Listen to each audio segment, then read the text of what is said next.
When Dad died, my stepmother thought she'd finally won. 5 years of no contact, and suddenly I wasn't family enough to attend the will reading. But Dad was always 3 steps ahead. The look on Diana's face when I placed those property deeds on the table? Priceless. "This meeting is for heirs only," the lawyer said. I smiled, spreading the documents. "You mean the ones I already own?" Before I dive into this wild inheritance story, let me know where you're watching from in the comments. If you enjoy family drama and sweet revenge, hit that like button and subscribe for more incredible true stories. Now, let's get into how I turned the tables on my greedy stepfamily. The call came on a rainy Tuesday morning in Singapore. I was in the middle of finalizing a major development deal when my phone lit up with a number I hadn't seen in years. My childhood friend Grace's voice cracked as she delivered the news that would change everything. "Maxwell, your father passed away last night." 5 years. That's how long it had been since I'd set foot in Maplewood, the small town where I grew up. 5 years since the explosive argument with my father that sent me packing my bags and boarding a plane to Asia, determined to make my own name in international real estate development. Now, I was returning home not as the prodigal son, but as a grieving stranger. As the taxi pulled up to the sprawling Victorian house where I'd spent my childhood, a wave of memories washed over me. The basketball hoop where Dad taught me to shoot. The porch swing where we'd talk about business plans long into summer evenings. The garden where we buried Mom when I was 10. Everything looked smaller somehow, like my memories had inflated the proportions. Diana's silver Mercedes sat in the driveway alongside 2 other luxury vehicles I didn't recognize. My father had always preferred his old Cadillac, practical, reliable, unpretentious, just like him. I paid the driver and stood at the bottom of the steps, my suitcase feeling heavier than it had at the airport. Before I could reach for the doorbell, the front door swung open. My stepsister Brittany stood there, her face a carefully composed mask of somber politeness that didn't reach her eyes. "Maxwell," she said, her voice flat. "We weren't sure you'd come." "He was my father," I replied simply. She stepped aside to let me in, and I entered the house that no longer felt like home. The foyer had been redecorated in Diana's preferred ultra-modern style, all chrome and glass and uncomfortable-looking furniture. No trace remained of Dad's preference for warm woods and worn leather. "Mother's in the living room with Tyler and some guests," Brittany informed me, leading the way without offering to take my bag. Diana sat perched on a white leather sofa, holding court among a group of town locals I vaguely recognized. When she saw me, her perfectly painted face registered shock before quickly rearranging itself into a grieving widow's expression. "Maxwell," she said, rising to kiss my cheek. "What a surprise. We tried to reach you, of course, but your number had changed." "It hadn't. I'm sorry for your loss," I said formally, knowing the dance we were about to perform. "When is the funeral?" "Tomorrow at 2. My stepbrother Tyler interjected, not bothering to get up from his sprawled position in an armchair. "We've handled all the arrangements without consulting me." The message was clear. I wasn't needed or wanted here. "Your old room is being used for storage now," Diana added, "but we can make up the guest room for you." I nodded, suddenly eager to escape the weight of hostile stares. "I think I'll get settled then." As I turned to go, Diana called after me, her voice honey-sweet with poison underneath. "Harold Stevenson is handling the estate matters. He'll be here in the morning to discuss some paperwork. Family only, you understand." I understood perfectly. I was being explicitly excluded from the will reading. Grace found me later as I sat on the back porch, staring at the old oak tree where Dad and I had built a treehouse when I was 8. "They've been awful, Max," she said, sitting beside me. "Since Richard got sick, they've been acting like they own the town already. Diana's been meeting with developers, talking about selling off properties." Grace had grown up next door and had stayed in Maplewood to run her family's hardware store. According to her, my father's health had deteriorated rapidly in the last year, information Diana had never bothered to share with me. "Your dad asked about you," Grace said quietly. "All the time. He kept your international magazine features in his office." The knot in my chest tightened. "His office is still intact." Was Grace corrected? Diana cleared it out last week, had everything boxed up and moved to storage. She changed the locks on the door. I thanked Grace for coming by and headed back inside, my mind racing. The guest room was exactly what I'd expected, impersonal and cold, with none of my belongings or history. As I unpacked, I heard voices from the hallway. "Once Harold confirms the will tomorrow, we can move forward with the Riverside property sale," Diana was saying. "Lawrence has already made an offer." "What about Maxwell?" Tyler asked. "Think he'll cause problems?" Diana's laugh was sharp. "What can he do? Richard left everything to us. Maxwell made his choice when he abandoned his father." I sat on the edge of the bed, my hands shaking with anger and grief. Dad and I had our differences, but abandoned? I'd called for months after leaving, only to have Diana tell me he was too busy or not interested in speaking with me. Eventually, I'd stopped trying. That night, unable to sleep, I wandered the house. In the library, I found some of my old books still on the shelves. I pulled down my favorite, The Count of Monte Cristo. Dad had given it to me on my 16th birthday, inscribing it with "To Maxwell. Remember that patience and planning always win in the end." As I flipped through the yellowed pages, an envelope slipped out and fell to the floor. Inside was a letter in my father's distinctive handwriting, dated just 3 months ago. "Maxwell, if you're reading this, I'm likely gone. Diana doesn't know about this letter or the arrangements I've made. There's a safety deposit box at First National, box number 247. The key is taped to the back of the Monte Cristo painting in my office. Whatever you may think of me, Know that I always had a plan. Dad? My heart pounding, I made my way to Dad's office. The door was locked, just as Grace had said, but I remember the loose floorboard in the hallway where Dad always kept a spare key. Some things never change. Inside, the room had been stripped bare. No papers, no books, no personal items. But the painting still hung on the wall. I carefully removed it, finding the small key exactly where Dad said it would be. Tomorrow I decided I would visit the bank and Harold Stevenson's office. It was time to find out exactly what my father had been planning. Growing up as Richard Harrison's son meant learning about real estate before I could ride a bike. Some fathers taught their kids to throw baseballs. Mine taught me to calculate property values and spot a bad foundation from 100 yards away. After Mom died of cancer when I was 10, it was just Dad and me against the world for 3 years. We were a team. He was grooming me to take over Harrison Properties someday, and I was soaking up every lesson. Then Diana Winters came into our lives. She was beautiful, charming, and seemed to genuinely care about Dad. I was 13 when they married, old enough to be wary but young enough to hope for a new family. Diana had 2 children from her previous marriage, Brittany, who was my age, and Tyler, who was 2 years younger. For a while, things were okay. Not great, but okay. Diana made Dad happy, and that was what mattered to me. But slowly, things began to change.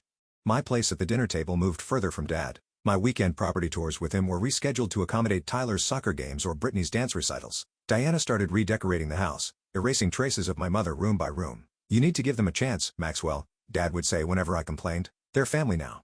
By the time I was 16, I had effectively been sidelined in my own home. Diana positioned herself as Dad's business confidant, accompanying him to meetings and networking events that I used to attend. Tyler suddenly developed an interest in real estate, and Dad was thrilled. Despite this, Dad and I maintained our connection through the business.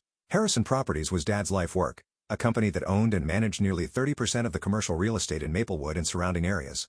What had started as a single apartment building purchase when my parents first married had grown into an empire worth millions. "Property is permanence, Maxwell," Dad often said. "Money comes and goes, but land and buildings they're tangible. They last." I took those words to heart, studying business and real estate in college while working summers at Harrison Properties. I learned every aspect of the business, from maintenance to management to development. By the time I graduated, I was ready to step into a leadership role. That's when everything fell apart. Dad had been planning a major development, a mixed-use riverfront project that would revitalize Maplewood's downtown. We had spent months on the plans together. But, when I returned from a trip researching similar developments in other cities, I discovered that significant changes had been made without my input. Diana and I thought a more upscale approach would yield better returns, Dad explained when I confronted him. "The luxury condos will sell better than the mixed-income housing you proposed." "That wasn't the vision," I argued. "We talked about creating something that would benefit the whole town, not just the wealthy." "Sometimes you have to be practical, son," he said. "Diana has excellent instincts for these things." The argument escalated. 5 years of resentment poured out as I accused him of choosing his new family over me, of abandoning our shared values for Diana's materialistic vision. He accused me of being inflexible and idealistic. "Maybe you're not ready for this level of responsibility," he finally said. "Perhaps you should take some time to mature before joining the company leadership." That was the last straw. I packed my bags that night and caught a flight to Singapore, where a college friend had offered me a position in his developing firm. I vowed to prove I could succeed on my own terms, and I did. Over the next 5 years, I built a reputation for innovative, community-minded development projects across Southeast Asia. My work was featured in international business magazines. I won awards for sustainable design. I made more money than I could spend, but the rift with my father remained unhealed. Monthly calls dwindled to holiday greetings, then to nothing. I told myself, he knew how to reach me if he wanted to. According to what Grace had told me upon my return, he had tried, but Diana had intercepted his attempts. The morning after my arrival in Maplewood, I headed to First National Bank as soon as it opened. The safety deposit box contained exactly what I'd hoped: a folder of legal documents, property deeds, and a USB drive. I found a quiet coffee shop and plugged the drive into my laptop. It contained a video file dated 6 months ago. Dad appeared on screen, looking thin and pale, so different from the robust man I remembered. "Maxwell," he began, "if you're watching this, then you found my letter and I'm gone. First, I need to apologize.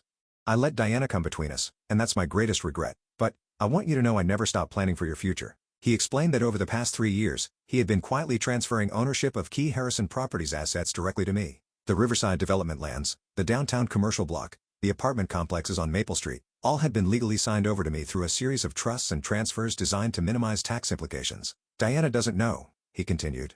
"After your argument, I realized she had more influence over me than was healthy. I saw how she was positioning Tyler to take over, despite his lack of experience or genuine interest. I couldn't let everything I built, everything I wanted for you, be squandered." My father had been diagnosed with pancreatic cancer 2 years ago. Given a limited time, he had set his affairs in order, working with his old friend and business partner Franklin Ross to ensure his legacy would be protected.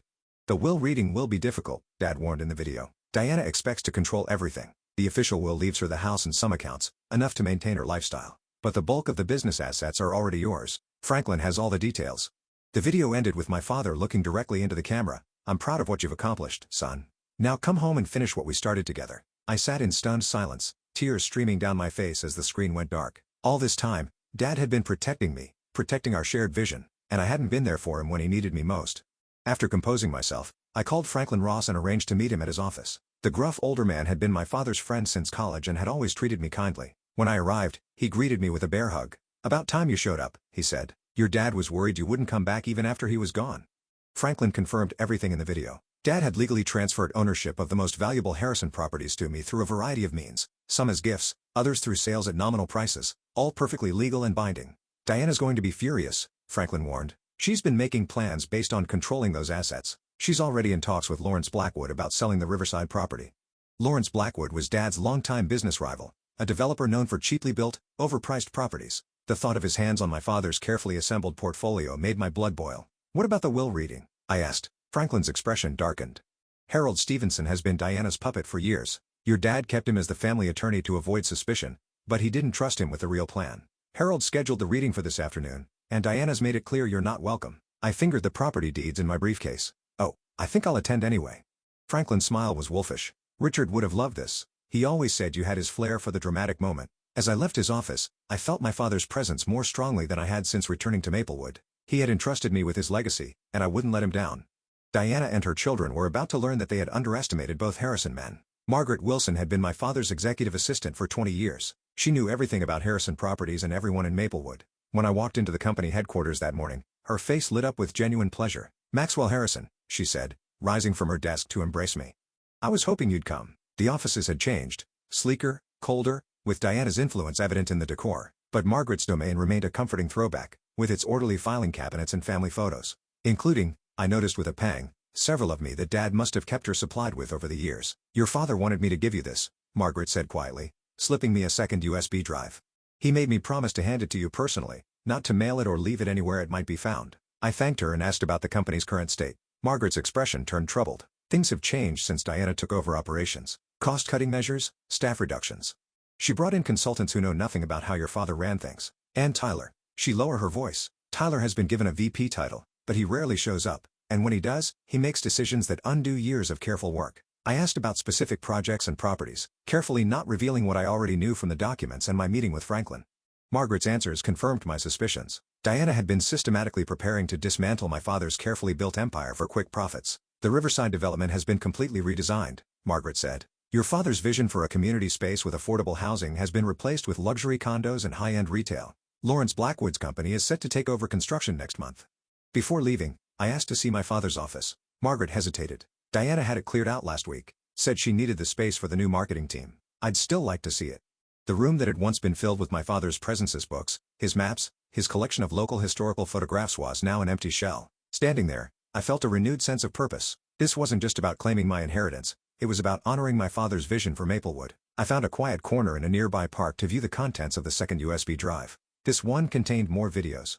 My father walking through various properties, explaining their significance and his hopes for their future. He'd recorded these private messages over the last year of his life, creating a detailed blueprint of his vision. "The Riverside project is the most important," he said in one recording, standing on the vacant waterfront property that had been the subject of our final argument. "This could transform Maplewood, create housing and opportunities for everyone, not just the wealthy. Diana doesn't understand that a town needs economic diversity to thrive. I've transferred this property to you because I know you'll do right by it." In another video, he sat in his office, looking tired but determined. "I've been watching your work in Asia, Maxwell. The sustainable housing development in Malaysia, the mixed-use project in Vietnam. You've taken what I taught you and improved on it. You were right about the direction we should have gone. I was too easily swayed by Diana's focus on luxury and status. By the time I finished watching all the videos, I had a complete understanding of not just what my father had transferred to me, but why. He had protected his most meaningful projects from Diana's influence, ensuring they would be developed according to his original vision, the vision we had once shared. My next stop was to meet with James Patterson, the accountant who had handled my father's personal finances for decades. James greeted me warmly but cautiously in his small downtown office. "I've been expecting you," he said, closing the door firmly behind me. "Your father left instructions that I should assist you once you returned." James explained the complex financial arrangements my father had created. Not only had he transferred property ownership, but he had also established a separate business entity, Harrison Legacy Holdings, with me as the sole owner. The structure is quite elegant, James explained, showing me flowcharts and balance sheets. On paper, Diana believes she's inheriting control of Harrison Properties, but the company is now essentially a shell. The valuable assets have been moved to Harrison Legacy Holdings over the past 3 years through a series of perfectly legal transactions. Did Dad leave Diana with nothing? I asked, feeling a twinge of concern despite everything. James shook his head. He was fair. The family home is hers. There are investment accounts with substantial balances. She'll receive ongoing income from some of the commercial properties. She won't be destitute by any means, just not in control of the empire she thought she was getting. I spent the rest of the morning reviewing documents and making calls to verify my legal standing. By noon, I was confident in my position. The property deeds were valid. The business transfers were properly filed.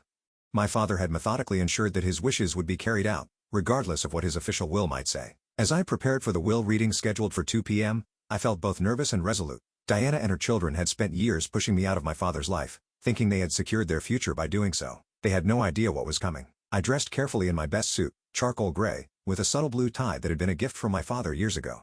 In my briefcase, I organized the key documents I might need: property deeds, business registration papers, transfer records, evidence of my father's true intentions. Before heading to Harold Stevenson's law office, I made one last call to Grace. She had been my closest confidant since my return, and I valued her insight into how to handle the confrontation ahead. Diana's been telling everyone you abandon your father and don't deserve anything, Grace warned me. She's been playing the devoted wife role to perfection. Be prepared for theatrics. I'm not looking to humiliate her, I said. I just want to honor Dad's wishes. Grace's silence spoke volumes. Okay, I amended. Maybe I want to humiliate her a little. Grace laughed. She deserves it. Your dad wasn't happy these last few years, Max. He missed you. Whatever happens today, remember that he wanted you to come home and take your rightful place. With those words bolstering my courage, I headed to Harold Stevenson's office, ready to face the family that had tried to erase me from my father's legacy. Harold Stevenson's law office occupied the entire top floor of one of Maplewood's few high-rise buildings, a modest 4-story structure in the center of town. My father had actually owned the building, though I wondered if Harold knew that ownership had transferred to me 6 months ago. I arrived 5 minutes before the scheduled time, taking a moment in the lobby to center myself. This confrontation had been years in the making, though neither Diana nor her children realized it yet. The receptionist looked startled when I gave my name. Oh, Mr. Harrison. Let me check with Mr. Stevenson. She disappeared down the hallway, returning moments later with a flustered-looking Harold. Harold Stevenson had been my father's attorney for 20 years. He drafted my first will when I turned 18, had handled the paperwork when I bought my first investment property at 21. Yet now he regarded me like a stranger. Worse, an intruder. Maxwell, he said, not extending his hand. This is unexpected. Today's meeting is just a small family gathering to discuss preliminary matters. I'm family, I replied simply. My father's only blood relative, in fact. Harold's discomfort was palpable. Diana felt it would be best if, given your estrangement, perhaps we could arrange a separate meeting to discuss any concerns you might have. I'll join today's meeting, I said firmly. Shall we? Without waiting for a response, I walked past him toward the conference room where I could hear voices.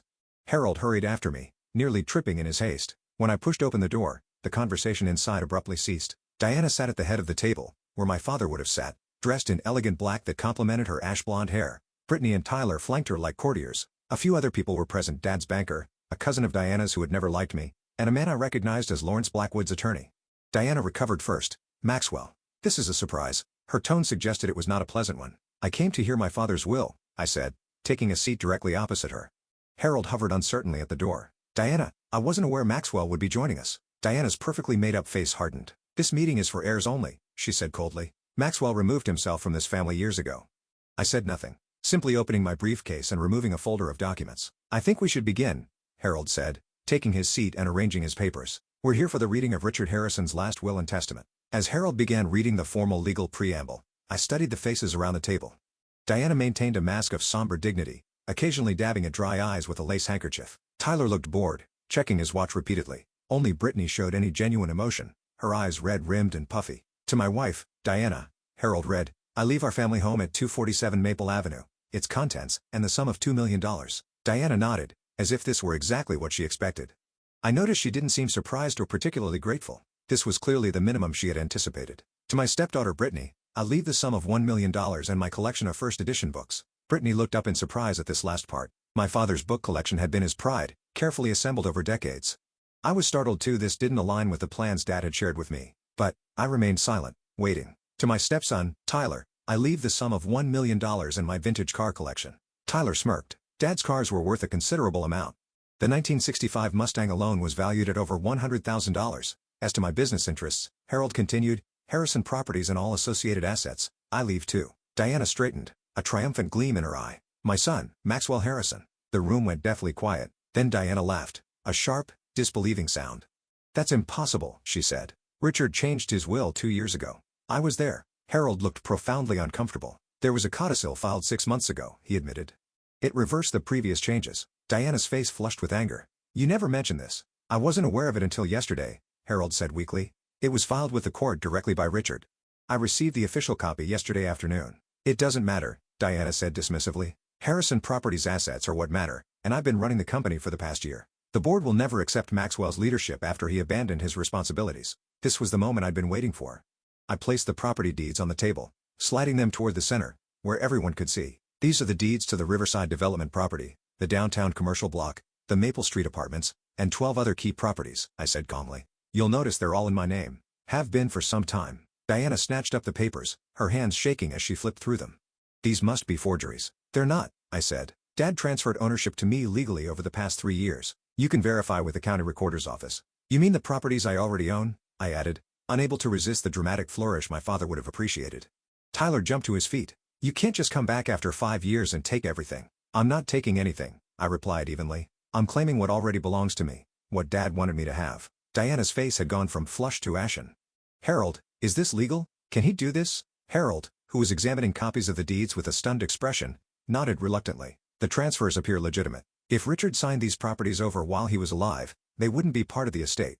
What about Harrison Properties? Diana demanded. The will says Maxwell gets the company. The company assets are primarily the properties, Harold explained, looking increasingly miserable. If the properties are already in Maxwell's name, then the company itself is a shell. I finished for him. Dad also established Harrison Legacy Holdings last year, transferring operational control of all these properties to the new entity. I'm the sole owner. The room erupted into chaos. Tyler was shouting about contesting the will. Diana was threatening to sue everyone, including Harold. Brittany sat silently, watching me with an unreadable expression. When Diana finally ran out of steam, I spoke again, my voice quiet but firm. Dad left you financially secure, Diana. The house, investments, some income properties.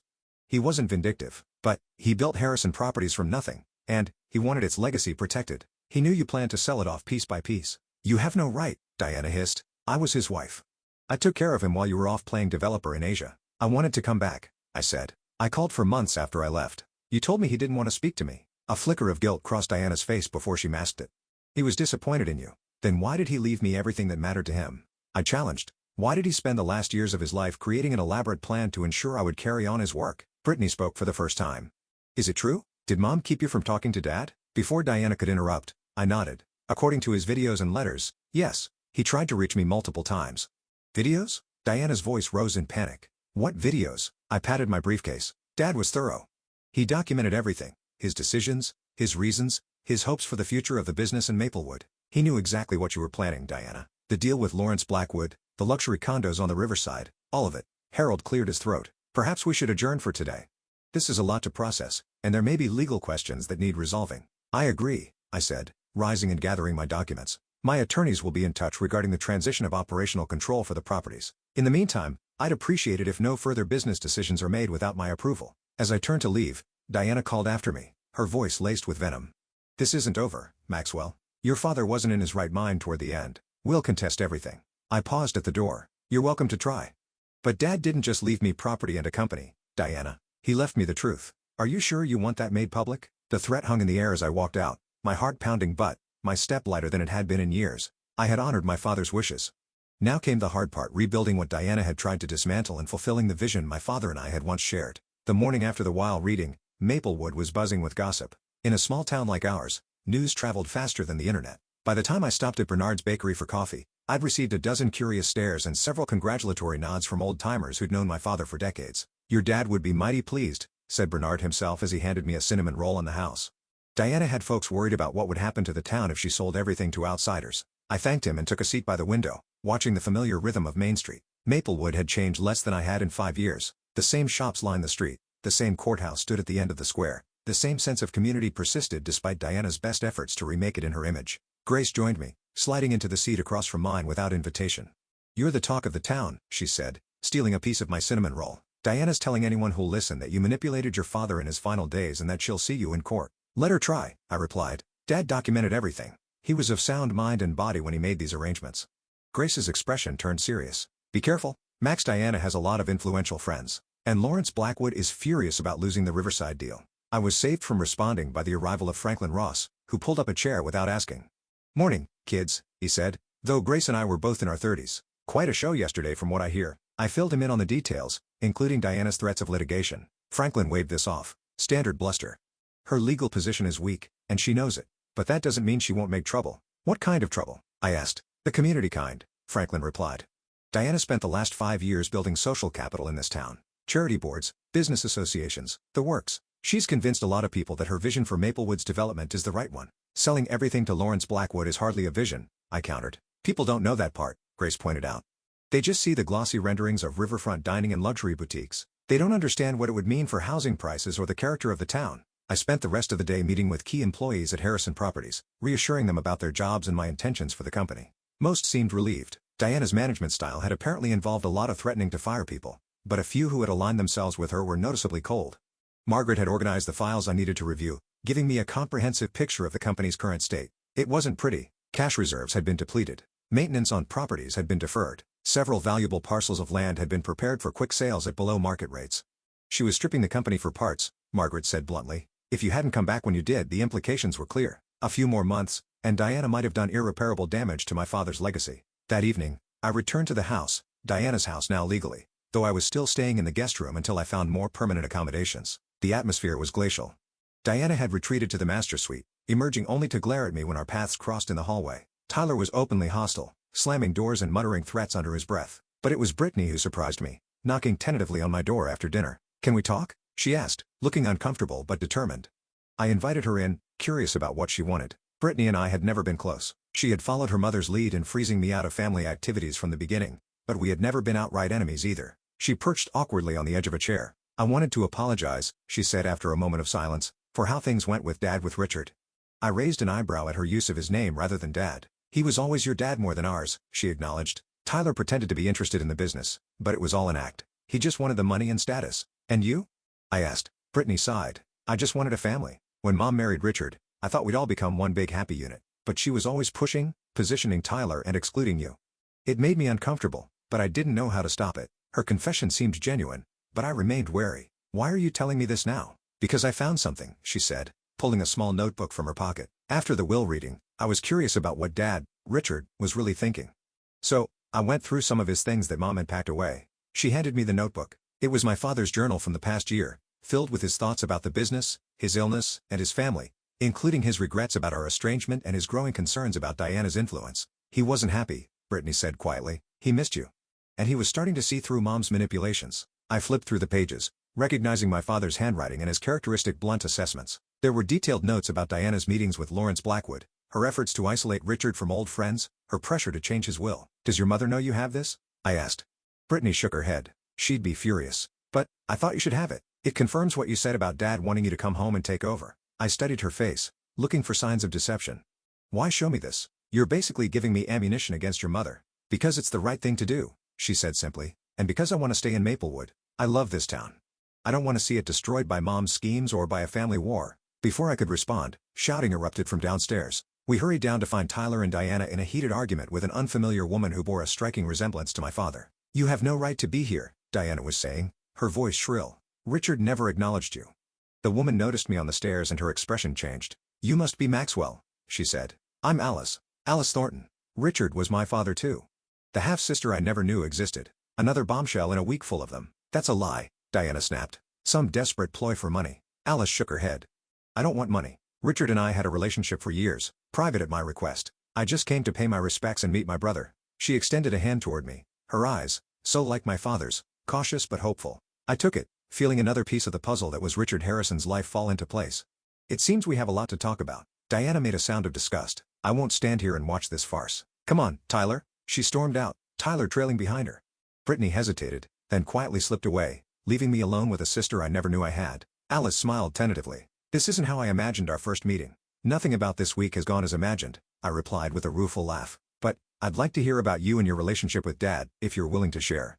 We moved to the living room, and Alice began telling me about her mother's brief relationship with my father before he met my mother, how she had discovered her paternity as an adult, and how Dad had welcomed her into his life, quietly, respecting her wishes for privacy. "He talked about you all the time," she said. He was so proud of what you were accomplishing in Asia, even while he missed you terribly. As Alice spoke, I felt both grief and gratitude washing over me. Grief for the years lost of my father, and gratitude that he had found ways to protect his legacy despite Diana's interference. The road ahead would be challenging, with Diana's threatened lawsuits and the community divisions Franklin had warned about, but I was more determined than ever to honor my father's vision for Harrison Properties and for Maplewood itself. Later that night, as I pored over company documents in the guest room, my phone buzzed with a text from an unknown number. It was Lawrence Blackwood. "We need to talk. This isn't over." I stared at the message, understanding that the battle for my father's legacy and Maplewood's future was just beginning. The weeks following the will reading were a whirlwind of activity. I officially took control of Harrison Properties, working with Margaret to assess the damage Diana had done and develop a recovery plan. The employees largely rallied around me, relieved to have clear leadership again after months of Diana's chaotic management. "Your father would be proud," Margaret told me as we reviewed the updated business plan. "This is exactly the steady hand the company needs." Not everyone was pleased with my return. Several board members who had aligned themselves with Diana resigned in protest. Lawrence Blackwood launched a public relations campaign suggesting that an absentee heir couldn't possibly understand Maplewood's needs the way his development company could. The most surprising development came from Diana herself. After weeks of threats and posturing, she unexpectedly requested a meeting at her attorney's office. "Be careful," Franklin warned when I told him about it. "Diana doesn't make conciliatory gestures unless she has an angle." I agreed to meet her, curious about what she could possibly offer that would interest me. Grace insisted on accompanying me as moral support, waiting in the lobby while I faced Diana and her attorney. Diana looked immaculate as always, but there was a brittleness to her perfect appearance that hadn't been there before. The stress of the past month had taken a toll. "I want to propose a settlement," she said without preamble, "to avoid costly litigation and public spectacle." Her attorney, a sharp-faced woman I didn't recognize, placed a document on the table between us. "Mrs. Harrison is willing to withdraw all claims against the estate and property transfers in exchange for operational control of the Riverside Development Project." I nearly laughed out loud. "The most valuable property in the portfolio? That's not a settlement. That's a heist." "It was my idea," Diana insisted. "I worked with Richard on the plans for years. That project is my vision." "It was Dad's vision long before you came into the picture," I corrected her. "And it wasn't luxury condos and boutiques. It was affordable housing, community spaces, local businesses." Diana's facade cracked slightly. "Maplewood needs to evolve, Maxwell. The old way of doing things is dying." Richard understood that toward the end. "Did he?" I asked, pulling out my phone and playing one of Dad's videos, the one where he explicitly stated that Diana didn't understand his true vision for the Riverside property. Diana's face flushed with anger. "He was sick, confused. He was clear-minded enough to legally transfer his most important assets to me," I pointed out, "and to document why he was doing it." The meeting ended at an impasse, with Diana storming out and her attorney promising further legal action. But as the weeks passed, no lawsuit materialized. According to Franklin's sources, Diana's attorneys had advised her that her position was legally untenable. Meanwhile, I had been getting to know my half-sister, Alice. Unlike Diana's children, Alice had no interest in the family business. She was a professor of environmental science at a university in Colorado, passionate about conservation and sustainability. Our conversations gave me ideas for incorporating green spaces and sustainable design into the Riverside development. "Dad would have loved that," Alice said when I shared my updated vision for the project. "He was always interested in environmental initiatives, but Diana discouraged them as too costly." Brittany had become an unexpected ally in navigating the transition. She had distanced herself from Diana's machinations, moving into an apartment downtown and offering insights into her mother's business dealings that proved invaluable.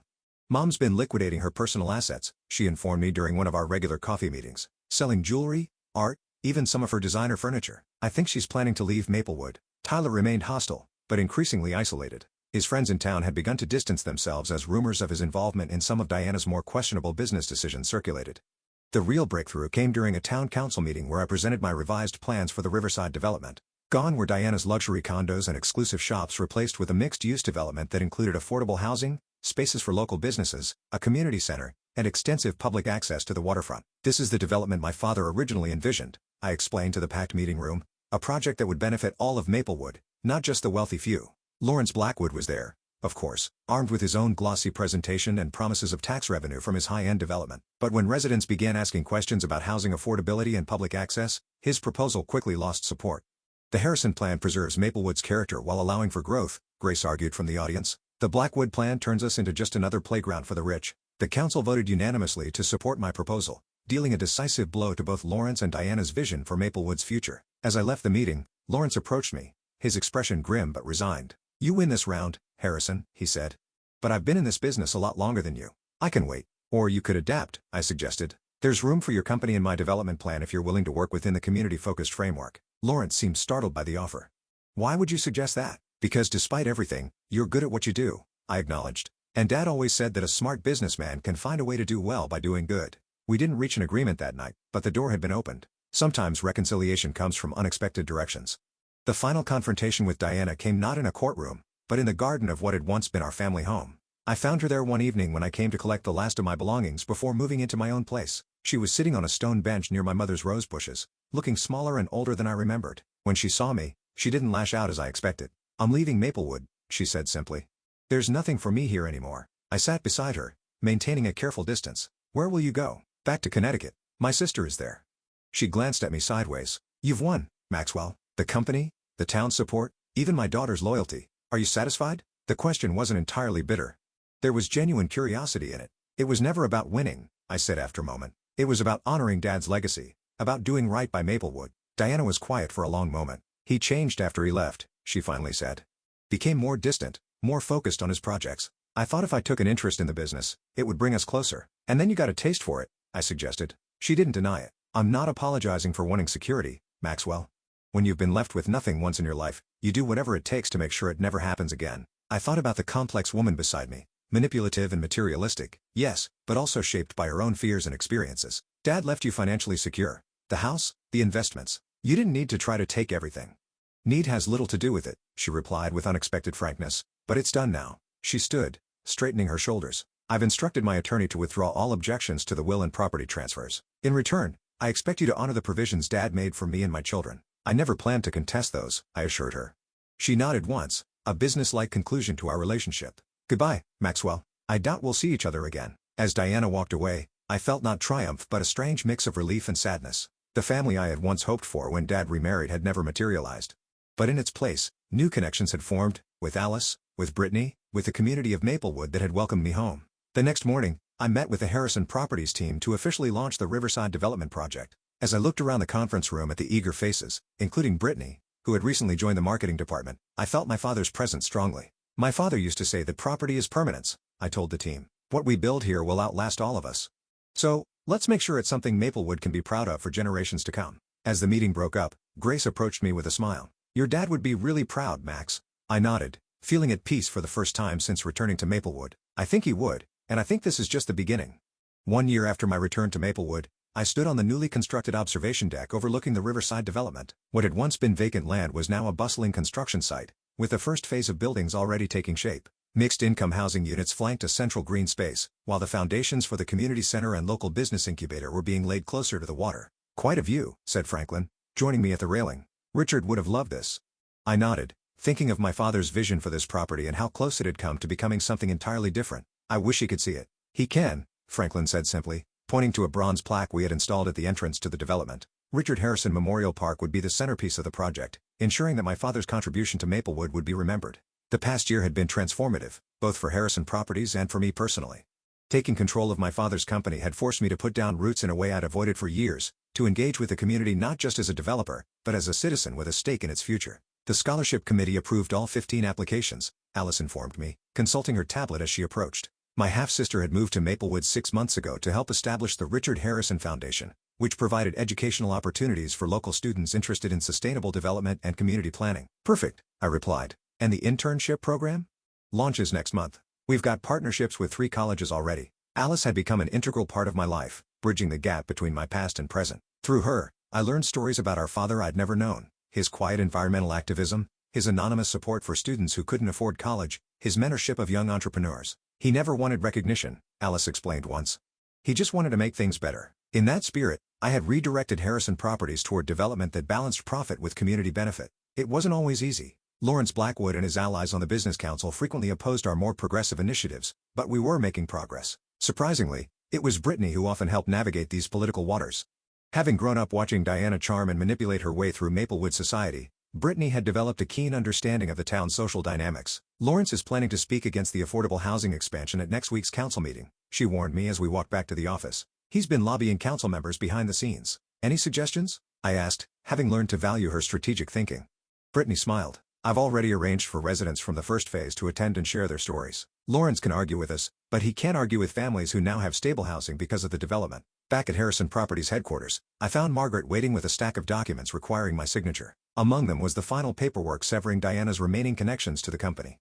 She had agreed to sell her minority shares in exchange for a lump sum payment. Have you heard from her? Margaret asked as I signed the forms. Not directly, I admitted. Brittany says she's remarried and living in Greenwich. Apparently, she's joined the board of an art museum and is busy reinventing herself as a philanthropist. I harbored no ill will toward Diana anymore. She had acted according to her nature, just as my father had ultimately acted according to his by ensuring his legacy would be protected. The Richard Harrison I had come to know through his videos, journals, and the stories others shared was more complex than the father I thought I knew. More strategic, more far-sighted, more forgiving of human weakness. You've got dinner with Grace at 7, Margaret reminded me as I handed back the signed documents. And don't forget, the Historical Society wants an answer about the old mill property by tomorrow. I thanked her and headed to my office, my father's old office, which I'd restored to something resembling its former state with the addition of my own touches. The Monte Cristo painting hung in its original place, though the hidden key was long gone. Photographs lined the shelves, not just of me and Dad, but now including Alice, Brittany, Grace, and other important people in my life. The most meaningful addition was a simple framed note that had been among my father's personal effects. Property is permanence, but legacy is in people. R.H. I'd made peace with Tyler as well in a manner of speaking. After several months of hostility, he had finally approached me with a business proposition. He wanted to open a high-end restaurant in one of the Harrison Properties buildings downtown. Against Margaret's advice, I had agreed, offering favorable lease terms. He'll mess it up, Margaret predicted darkly. He has no work ethic. But, surprisingly, Tyler's restaurant had become a success. He had found his passion in the culinary world, something Diana had apparently always discouraged as beneath their social status. While we would never be close, we had reached a civil understanding. As the sun began to set over the river, I made a final call to check on the status of the memorial scholarship named for my mother. This had been one of my first initiatives upon taking control of the company, creating a fund for young women pursuing careers in architecture, my mother's unfulfilled dream. The first recipients graduate next spring, the program administrator informed me. They're already asking about internship opportunities with Harrison Properties.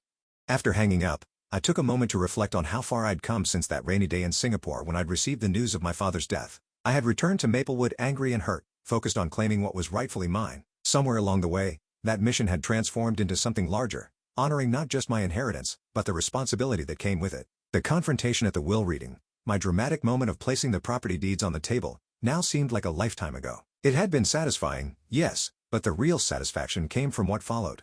The relationships rebuilt, the community strengthened, the legacy secured. Grace was waiting for me at our favorite restaurant, her smile warming as I approached. Our friendship had deepened over the past year, gradually evolving into something more. She had been my anchor through the tumultuous transition, my guide to the maple wood that had evolved during my absence, and eventually, my partner in both business and life. The riverside lookout is spectacular, I told her as we settled at our table. You should see the sunset from up there. Show me after dinner? She suggested. I nodded, already planning to bring champagne. The ring I'd purchased last week was burning a hole in my pocket, waiting for the perfect moment. As we enjoyed our meal, I found myself thinking about the journey that had brought me here. The inheritance I had fought for had turned out to be so much more than property deeds and business assets. It was a chance to reconcile with my past, to forge new connections, to build something meaningful on the foundation my father had created. The real estate deeds I had dramatically presented at the will reading had been important. Yes. They had given me legal control of my father's legacy. But the true inheritance was the vision and values he had instilled in me, the lessons about community and responsibility that had shaped my approach to development even during our years apart. Diana had never understood that. She had seen the properties as assets to be leveraged, the business as a source of wealth and status. She had missed the deeper purpose that had driven my father throughout his life. As Grace and I walked along the riverfront after dinner, hand in hand in the gathering twilight, I felt a profound sense of gratitude for my father's foresight, for the second chance at belonging in Maplewood, for the opportunity to build something that would outlast me. What are you thinking about? Grace asked, noticing my contemplative mood. Legacy, I replied. What we leave behind. How we're remembered. She squeezed my hand. Your dad would be proud of what you've done here, what you're still doing. I nodded, thinking of the complex, imperfect, ultimately loving father I had come to know better in death than I sometimes had in life. He had made mistakes, we all did, but in the end, he had done his best to protect what mattered most. As we reached the observation deck overlooking the project that would define Maplewood's future, I knew it was time. The ring box felt heavy in my pocket, but my heart was light. Whatever came next, I was exactly where I was meant to be, building on my father's legacy while creating my own. What about you? Have you ever had to stand up for what was rightfully yours against people who tried to take advantage?